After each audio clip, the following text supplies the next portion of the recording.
நான் ஏற்கனவே கூட ஒரு வீடியோவில் சொல்லியிருக்கிறேன். பொண்ணுங்க வந்து ரொம்ப ரொம்ப ரொம்ப நீங் ஒவ்வொரு பொண்ணும் அந்த பொண்ணுங்களாவே தான் வழிவகை பண்ணி கொடுக்குது கெட்டவங்களுக்கு.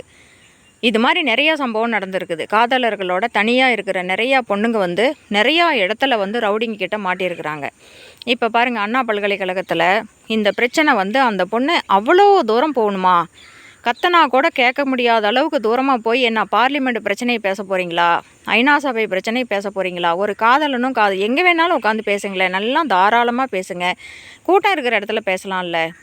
நீங்களா என் ரவுடிக்குங்களுக்கு எல்லாத்துக்கும் ஒரு ஒரு கொஞ்சம் கூட வந்து காலேஜில் படிக்கிற பொண்ணுங்களாம் அறிவில்லாமல் இப்படி நடந்துக்கிட்டா, ராமேஸ்வரத்தில் நடந்தது வந்து அந்த பொண்ணுங்களுக்கு தெரியாமல் எடுத்துருக்குறாங்க. அது வந்து தெரியலன்னு சொன்னால் கரெக்டு.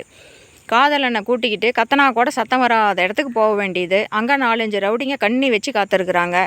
பாலியல் பலாத்காரம் பண்ணி அதை வேறு வீடியோ எடுத்துருக்குறாங்க. இதெல்லாம் என்ன கொடுமை! இதெல்லாம் வந்து பொண்ணுங்க அவங்களாவே வளவிரித்து ரவுடிங்களுக்கு வளவிரிக்க வேண்டாம்.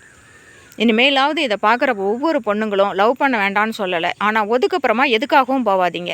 ஒதுக்குப்புறமா எதுக்கு போகிறீங்க? தப்பு பண்ணாதீங்க. தயவு செஞ்சு நீங்கள் பண்ணி தான் அவங்கள வந்து ரவுடிங்களையே வரவழைக்கிறீங்க. தனியாக போனால் அவங்க என்ன பண்ணுவாங்க? அவங்களே ரவுடிங்க. அவங்க என்ன பகவத்கீதையாக சொல்லுவாங்க?